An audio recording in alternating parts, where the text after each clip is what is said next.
Hi everyone, this is Gayle. Yes, you're seeing my face this time and not my ugly old hands. I have gotten to know quite a few people on YouTube, a lot of my subbies that know as much, if not a little bit more about clay than I do, and we've shared a lot. And one of them asked me if I considered doing a Q&A video. And my response to her was, I don't think I have enough questions. So what I did is I went through all of my comments and wrote down the questions, and I have got a whole page full. So this is my first attempt at doing a Q&A video. I'll probably do one a month or every 6 weeks, depending on how many questions I get. But I'm doing this on my cell phone. So if it stops quickly or abruptly, it's because I have no clue how long this is going to let me record. So if I may have to finish it up with my camera. But this behind me is my workspace. I moved this in here to help answer a question. This is my camera. And this little space here is my workspace, and that's where I make all my videos. So I'm very limited on my space. But let me get into the questions. And these are in no particular order. I just went down the list and wrote them down as I came to them. So they might be kind of in a weird order. How do you attach your extruder to your drill? Well, I attach my extruder to the drill because I have an LC extruder, and it came with this adapter here that fits. I can either put the crank on it, which was included, that screws on here, or I have this little attachment here that goes in my drill. This will not work on a Makins. Makins are entirely different types of machines, so this won't work. But I also have this, which is my Makins extruder. And Cynthia Tinapple has an attachment that you can use now on the Makins extruder so that it will hook up to your drill. So what I'm going to do is I'm going to probably have a list of links at the bottom of this video in the notes of the description. And this will be one of the ones that'll be in there, the link where you can find Cynthia's adapter. The next one was, do you use anything to attach your clay to metal or glass? Actually, that's a combination of questions. I had, I think this came from my little bowl that I made out of the rainbow twist, which is now upstairs on my dresser, or I'd show it to you. But I did not want the clay to stick to the glass. You probably know if you use either a glass or ceramic work surface and you roll your clay on that surface, and just imagine how hard it is to pull up because it sticks to the glass. Clay just kind of automatically sticks to glass. How`ever, and I'll show you this. This is a fairy house that I did. And I don't know if you can see it or not. It's on a pretty large votive. And it just barely, well, actually, I probably trimmed it off even with the bottom here. But this is not coming off of this glass. If I really wanted to get it off, I would have to stick something up through here where it attaches and go all the way around, and I think that would be pretty impossible. And most glass things have a little rim at the top because this is a vase that sits this way. And most of them have a rim, and just having that little rim with the clay pushed into that little rim, that would hold your clay on. However, if you have something like metal, or if you have a glass piece that is going to get a lot of wear and tear, or is going to be bumped around, or just, have a lot of contact, you may want to, on the glass, use maybe a thin coat of liquid clay. You could use liquid Kato, which is what I use. You could use liquid Sculpey. I think Fimo gel would probably work the same, and that would help to attach your clay in a formed thing like a votive. If you're going to be using it on something flat, like my pillbox that I did a couple weeks ago, still using the rainbow twist, what I did on, there's two things you could do. Again, it depends on how much wear and tear it's going to get. You could use Bacon Bond, spread it on the metal, and then when you add your clay, then bake it. It forms a good bond. It probably would work better on something like wood or something that's not quite so hard, because metal and glass are non-porous, so there's not anything with any tooth to grab. But if it's going to get some wear and tear, like the pillbox, it's going to be in somebody's purse. What I did with that one is I pulled it off after it baked. I popped the polymer clay off of the top of the pillbox, and I believe I used Weld Bond to attach it. You could use Gorilla Glue, you can use E6000, you can use two-part epoxy, but it's no problem when something's flat to just pop it off and glue it on, and then you know it's on there pretty good. Do I bake my pieces in a regular oven or another type of oven? And this was about temperature fluctuations and how to adjust for that. I actually use a Hamilton Beach convection oven, and I bought the convection oven mainly because it was taller than a toaster oven. It's got two shelves in it, so I can, if I'm doing a lot of things, I can put two shelves in it.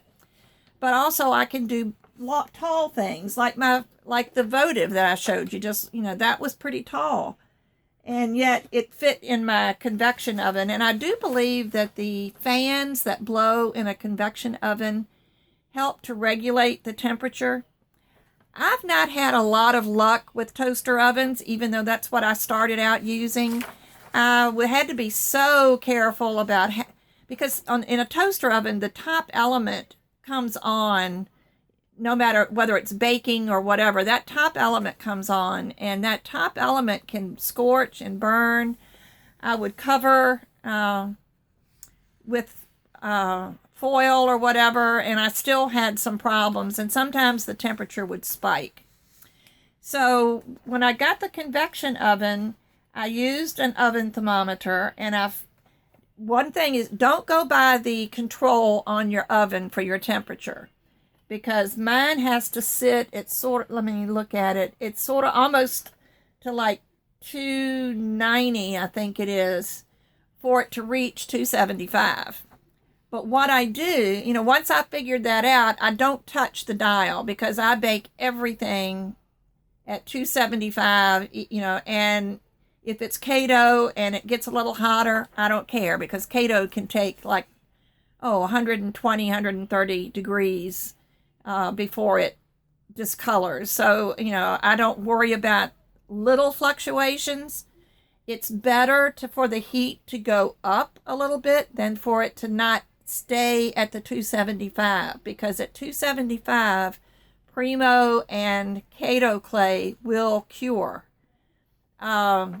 If you bake at 265 for a longer period of time, you're not going to get the same thing. It's not going to melt those PVC particles that are in your clay to where they will form a permanent bond. So you risk not having the strength or the flexibility.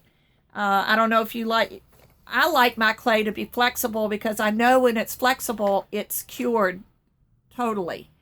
Sculpey 3, I forgot what the temperature is on that, because I just don't use it. I used it when I first started because it was cheaper, and I know why. If you drop something on a hard floor, a tile floor or something, then it just shatters. And I've lost too many things. So Sculpey is something that I would use if I were doing mosaic tiles, maybe. I used some that I had left over to do some mosaic tiles. But I wouldn't use it for anything that's delicate or could break easily, because it's just not going to stand up, no matter what temperature you bake it at. But I use a Hamilton Beach convection oven, and I think I paid $70 for it at Walmart years ago. I don't know what they sell for now. I probably had this oven 8 years and it is still working just great and I love it. Why do you record in real time? Well, I tell you, I was, let me back up a little bit. I have been doing polymer clay, which is another of the questions. How long have you been working with polymer clay? I started with polymer clay back in the year 2000.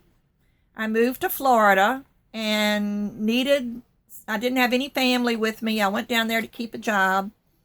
And Saturdays would come or evenings after work, and I didn't have friends yet. I was brand new down there, new people, no family. So I started watching TV, and I found the Carol Duvall show. And who was on there but Donna Cato? And Donna,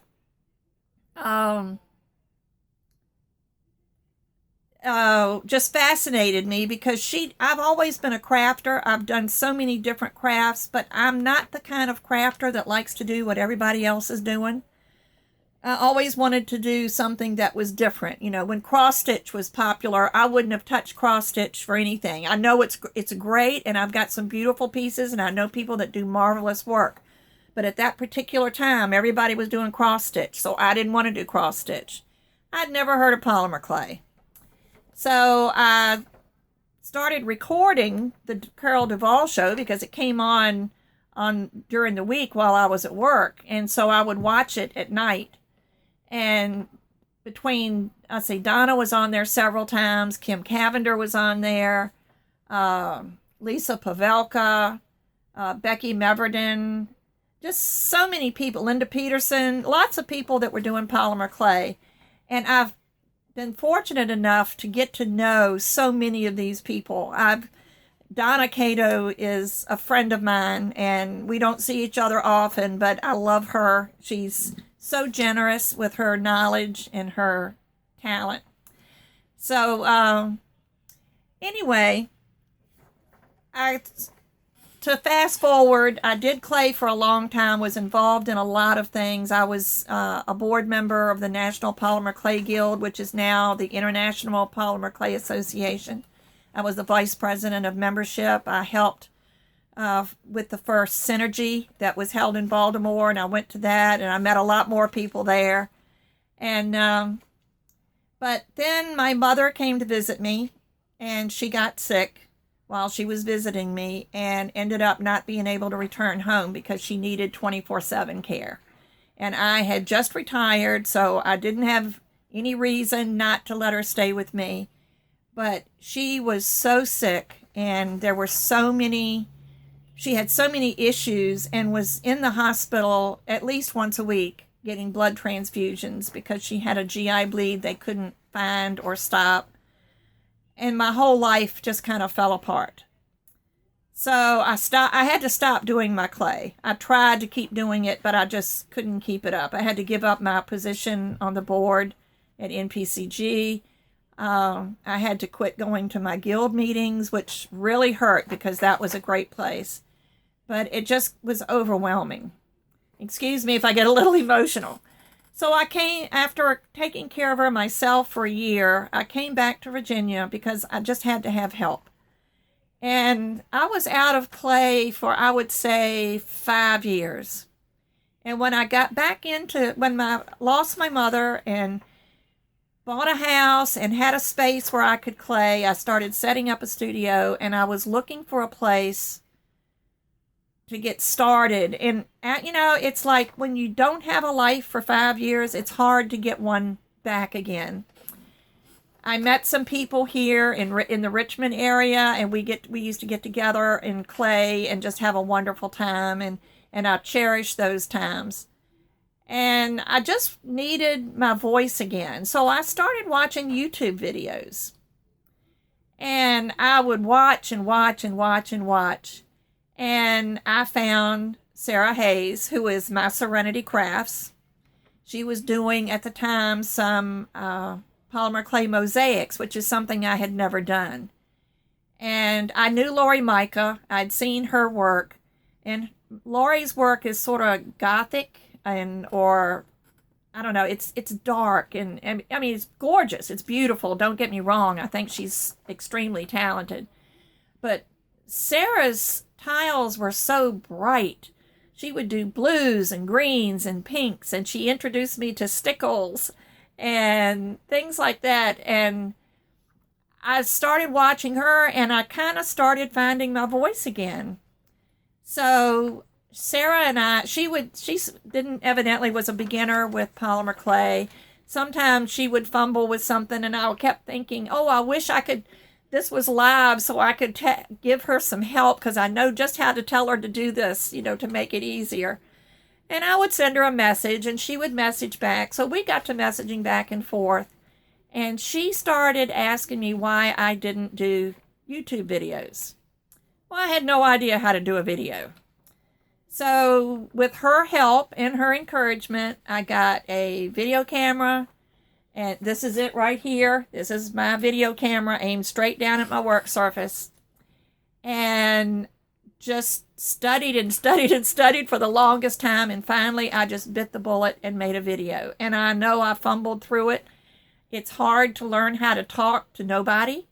Plus, I'm always quiet when I work because my brain is just working and working along with my hands. So anyway, that's what got me started doing. I answered 2 questions: how long I've been in polymer clay, and why I do real time. Some of the videos I found on YouTube were excellent videos and wonderful techniques, but they would put it in fast motion, and they would just show a product for a split second and then go and do whatever. And I wanted to know what that product was, and I couldn't tell. It was not in the description. That it wasn't on the screen long enough for me to even freeze the video to try to see what it was. And Sarah's videos I love them. If you get a chance to watch her, please go to My Serenity Crafts. She's awesome. But she does real time. And I said, that's what I want to do. I want a video where I can just work and not worry about fast forwarding. Plus, it takes forever to upload a video on YouTube.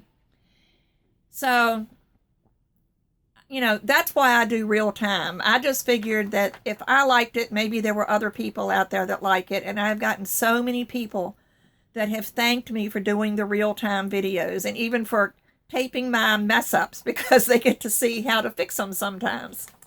So anyway, that's why I do that. I had a question about my lighting, why I didn't use natural light. Well, this room that I'm in is about 10 by 12 with wood paneling and a built-in, this one whole side, about 18 inches of the room is this built-in desk. And then I have a closet right next to it. So it's really not even 10 by 12. It's really small. And there's one window. And the one window is over on the other side of the room. And this is an older home. I bought it because it was an older home. I loved it. It's got a lot of character, but it's got the old-fashioned radiators. And that window has a radiator sitting right under it. So I can't get near the window in the wintertime, or it would bake all my clay. So our artificial light is the only thing I have. And hopefully it's been working, and I know natural light would be better, and I would love to do it. And being in Virginia, it's either very hot or very cold. This year is the first year that I can remember having a nice spring in years. But it's either too hot to play outside or too cold. Plus, there's too much stuff to carry outside for me. I've got to have all my stuff around me. So that's, why I use that. The lighting. All right, where do you find the plastic sheets you used in your videos? I bought my plastic sheets, again, years ago at a clay retreat. I believe I bought it at Shrine Mont, if I'm not mistaken. And one of the artists that came there, or it could have been, I think it was Marla Frankenberg, now that I think about it. But anyway, she brought these, and she said the only way you could buy these sheets was by the case. So she bought the case, kept enough for herself, and tried selling the rest to her friends or her students in her classes.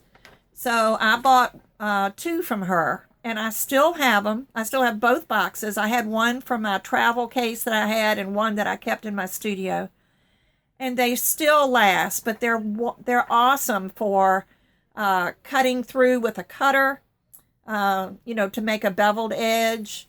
They're great for wrapping your canes in. If you have a sheet of clay that you've run and you're going to do 2 or 3 different colors and you don't have space like me, you can run a sheet of white and then put it on one of those sheets, and then run a piece of black and put it on another sheet and lay it on top of the white. Nothing's going to leach through that plastic. And it works so much better than parchment paper or wax paper, because those will leach your clay. And I've got canes that are 10 and 12 years old. And if I had them wrapped in paper, they would be useless. I wouldn't be able to use them. But because I wrap them in the plastic, I can still use these canes.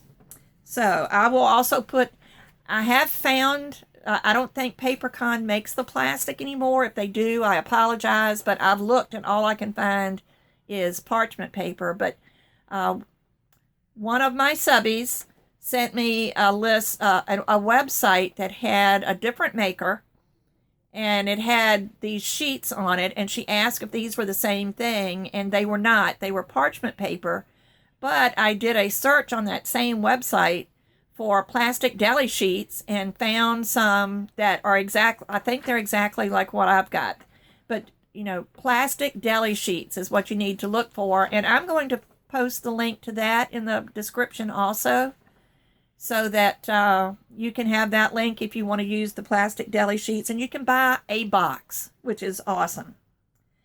Where do you live? I notice a southern accent. Now, I've already answered that. I'm in Virginia. I have subbies all over the world, and one in the UK said that she could tell she loved my accent, that mine and hers were the 2 cute accents of the group. Oh, excuse me. So I don't know if this is Southern or just Virginia, but it's my accent, and I'm stuck with it. Where do you get the cards you use for your earrings? I made my cards out of some parchment-colored cardstock. Or no, those were not the parchment cardstock. I bought a pad of double-sided paper. Again, I saw a video somewhere years back where somebody used those for earring cards, necklace cards. And I went on the computer and I put the name of my clay company, if you want to call it that, which is GOT, Got Clay, which are my initials. I'm Gayle Osborne Thompson. So I grabbed the Got Clay when the Got Milk got to be popular. And I print on the double-sided scrapbook paper, because it's thick, it's nice, you can fold it to make stand-up cards. So I like that. So that's where I got my unique earring cards. Do you follow any other clay artists on YouTube? Oh, so many. I think my favorites are Lynn's Craft and Mo Clay. Those two they're great. I'd love to meet Lynn of Lynn's Craft. She looks like somebody I could have fun with. How long have you been working with polymer clay? I answered that. What do you use to glaze your pieces? I use Varathane, and I'm using the old Diamond Varathane. It came in a gallon can. I put it into jelly jars and sold it to my guild members and to anybody else that wanted any.